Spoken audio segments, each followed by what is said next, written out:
Bonjour à tous. Dans cette vidéo, on va s'intéresser à la dynamique interne de la Terre. Donc, première vidéo du chapitre 2. Dans le chapitre 1, on a vu la structure interne de la Terre, donc comment est-ce que la Terre était composée à l'intérieur. Maintenant, ce à quoi on va s'intéresser, c'est comment est-ce que les enveloppes superficielles sont-elles en mouvement, pourquoi est-ce qu'elles sont en mouvement, et comment est-ce qu'on le sait. Donc ça, vous en avez déjà parlé, c'est le modèle de la tectonique des plaques. Donc vous avez une représentation simplifiée du modèle actuel de la tectonique des plaques. Ça évolue en permanence avec les connaissances scientifiques. Et dans ce modèle, on vous dit que la Terre est composée, la surface de la Terre est composée de plaques, comme ici, je vous montre la plaque africaine, et ces plaques sont en mouvement les unes par rapport aux autres. Et donc, si on regarde en profondeur, une plaque, ça correspond à seulement la partie superficielle du globe terrestre, c'est-à-dire la lithosphère, croûte plus manteau lithosphérique, tout ce qui est au-dessus de l'isotherme 1300 degrés. Donc selon ce modèle, cette partie-là, elle serait en train de glisser, entre guillemets, sur tout ce qui est en dessous, qui est le manteau qui est ductile que l'on a vu. Et les mouvements sont permis, les mouvements de la plaque, de la partie superficielle sont permis parce que en dessous c'est ductile, c'est une roche qui se déforme, alors que tout ça c'est rigide, c'est une roche qui se casse sous l'effet des contraintes. Donc ce que l'on va voir dans ce chapitre, c'est qu'est-ce qui se passe entre ces plaques, quels sont les mouvements. Donc on va voir qu'il y a trois types de mouvements, des mouvements en divergence, c'est-à-dire que les plaques, elles s'éloignent l'une de l'autre, des mouvements en convergence, c'est-à-dire qu'il y a deux plaques qui rentrent l'une dans l'autre, ou des mouvements en coulissage, c'est-à-dire qu'il y a une plaque, alors je ne me rappelle plus dans quel sens ça va, il y a une plaque qui va dans un sens et une autre plaque qui va dans l'autre sens. Et donc on va voir quels sont les marqueurs, c'est-à-dire sur le terrain, comment est-ce que quand vous arrivez quelque part, vous pouvez voir si cet endroit, c'est un endroit où les plaques s'éloignent, où elles se rapprochent, ou plutôt elles sont en train de coulisser l'une contre l'autre. On va essayer de comprendre pourquoi est-ce que ces plaques elles bougent, et on va essayer de comprendre comment ce modèle il a été construit, parce que c'est un modèle qui est très très compliqué, enfin, donc, qui a été construit avec beaucoup de données, et qui est très intéressant, et donc on va faire un peu, on va voir comment est-ce qu'on fonctionne la science.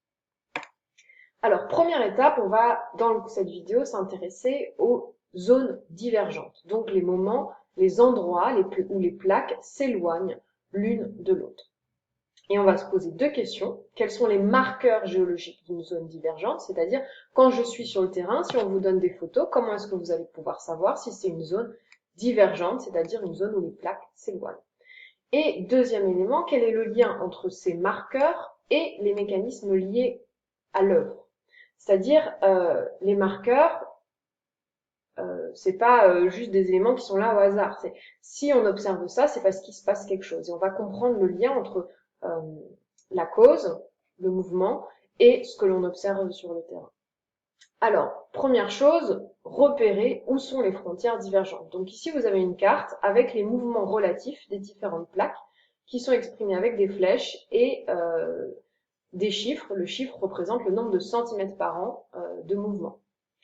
Ici, vous avez une carte avec la répartition des séismes sur Terre et ici une carte avec la topographie, c'est-à-dire la profondeur des fonds océaniques. Je vous laisse quelques instants comparer ces trois cartes et essayer de comprendre ce que c'est, où sont les zones de divergence et quelles sont leurs caractéristiques.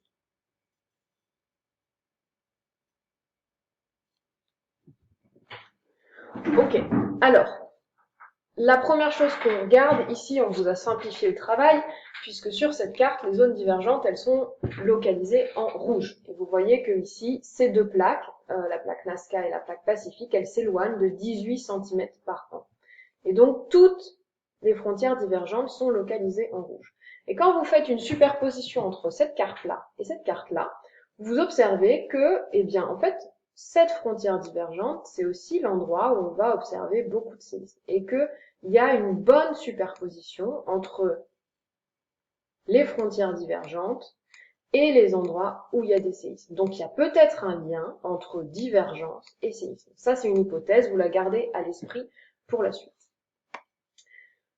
Ensuite, vous regardez, vous comparez par rapport à la topographie des fonds océaniques. Ici, vous regardez, pareil, vous avez au niveau des zones divergentes, vous avez en fait une sorte de chaîne de montagnes sous-marines. Alors ça paraît complètement contre-intuitif parce que vous vous dites, si ça diverge, si les plaques, elles s'éloignent, ça veut dire que en fait, au milieu, il n'y a rien. Si je fais une coupe, là vous avez votre sol, à l'intérieur par exemple, ici vous avez le noyau, ici le manteau.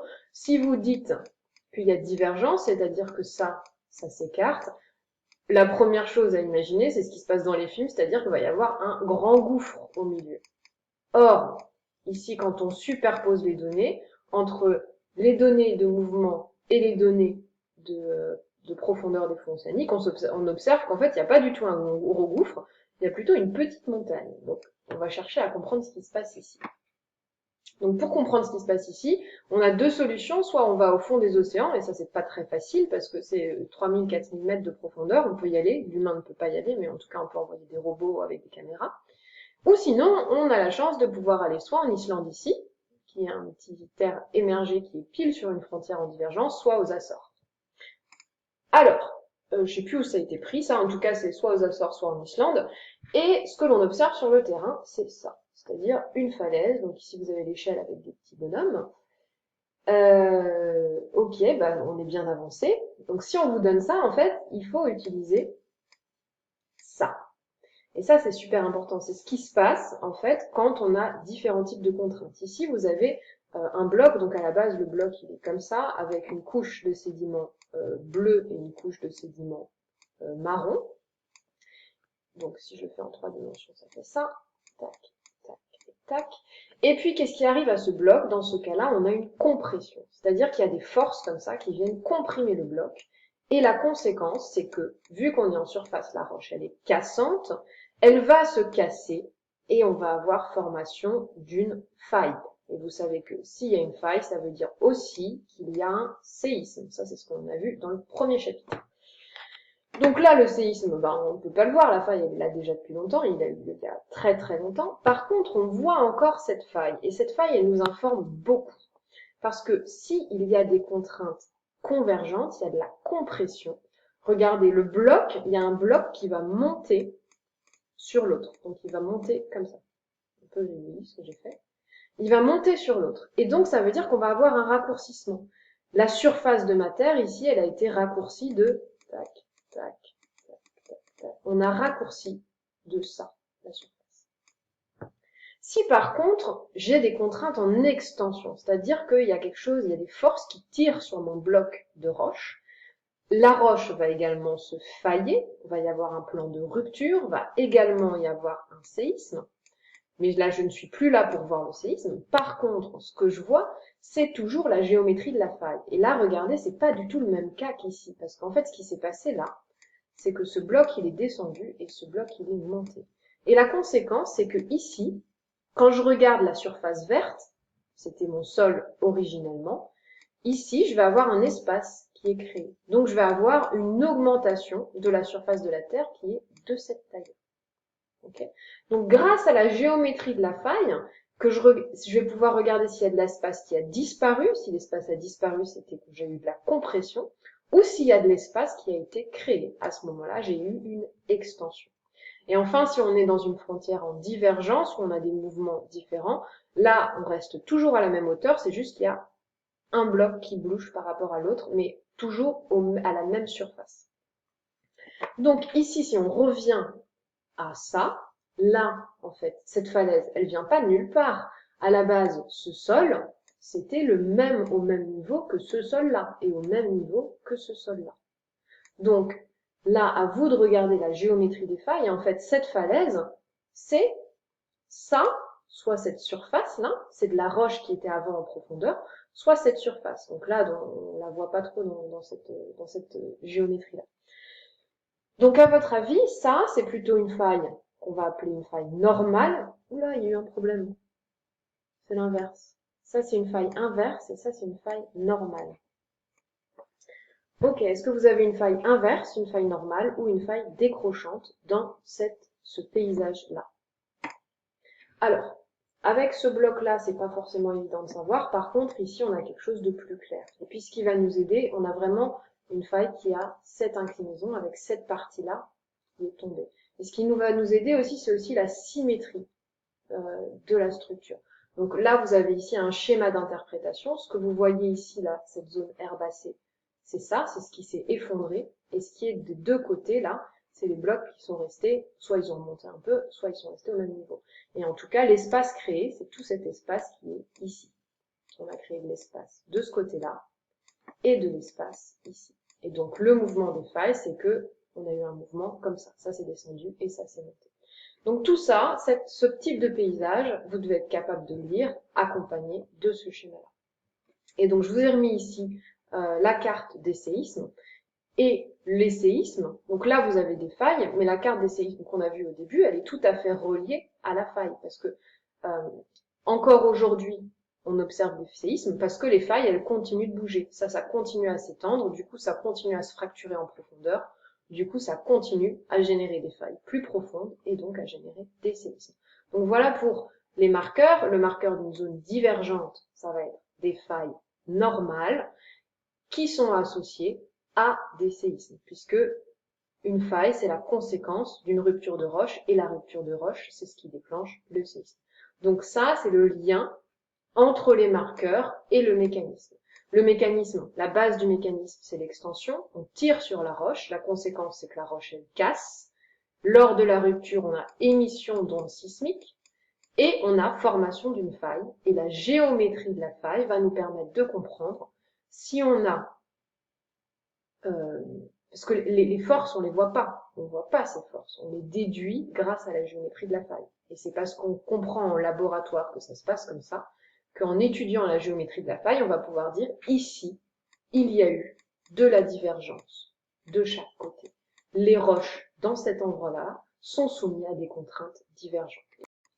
Dernier élément, dernier marqueur des zones divergentes, vous avez ici une carte des flux géothermiques, c'est-à-dire la quantité de chaleur qui est émise. Et là, quand vous regardez cette carte et que vous la superposez aux autres cartes, notamment la carte où vous voyez les mouvements de divergence, vous vous apercevez qu'en zone divergence, il y a un flux géothermique qui est plus élevé, c'est-à-dire qu'il fait plus chaud au niveau de la surface qu'à d'autres endroits, par exemple sur le continent. Ça veut dire qu'il y a de la chaleur qui est émise à cet endroit-là.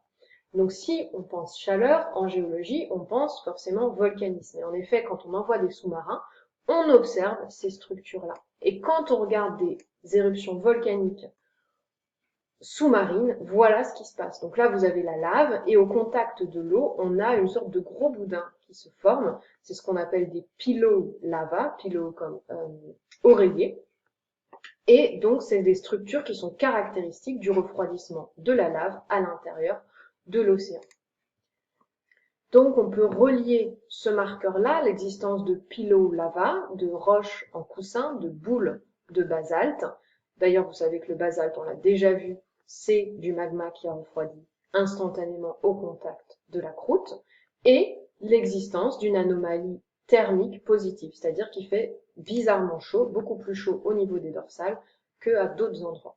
Et donc on peut arriver à cette hypothèse que la dorsale, ce serait le lieu de la production de la croûte océanique, parce que vous avez vu que la croûte océanique, c'était des basaltes en coussin, c'est-à-dire du magma qui refroidit rapidement, et en dessous, du basalte, du gabbro, pardon, c'est-à-dire du magma qui a refroidi très lentement. Donc on reviendra sur cette hypothèse plus tard. Pour le schéma bilan, donc vous avez ici un schéma de bilan des marqueurs des frontières divergentes. Ici, vous avez la limite entre vos deux plaques. La plaque 1, elle est ici, la plaque 2, elle est ici. Et donc vous avez un mouvement divergent, c'est-à-dire que cette plaque, elle va dans ce sens-là, et cette plaque, elle va dans ce sens-là. Ici, vous avez l'océan, et puis ici, tout ce qui est en dessous cette zone verte, c'est la croûte océanique. Donc la limite entre mes deux plaques, c'est grosso modo ici. Okay. Ce que l'on a observé, c'est que on a un relief positif. C'est bombé, et ça, c'est très contre-intuitif. On a également des failles que j'ai représentées ici, qui sont des failles normales. C'est-à-dire que j'ai représenté ici le mouvement des deux blocs. Et ici, j'ai mis faille normale. Associé à ça, on a des séismes, puisque la faille, c'est ce qui déclenche, c'est ce qui est la conséquence du séisme. Et on a ce que l'on appelle des fossés d'effondrement, c'est-à-dire cet espace qui est libéré. Donc tout ça, c'est cohérent et c'est un seul et même mécanisme. Deuxième élément, on a vu qu'on avait un flux géothermique élevé, c'est-à-dire qu'on avait une anomalie, on avait beaucoup trop de chaleur par rapport à ailleurs qui était émise. Et associé à ça, on avait des basaltes en coussin, et ça, c'est une conséquence du volcanisme en zone de divergence. Donc voilà pour tous les marqueurs.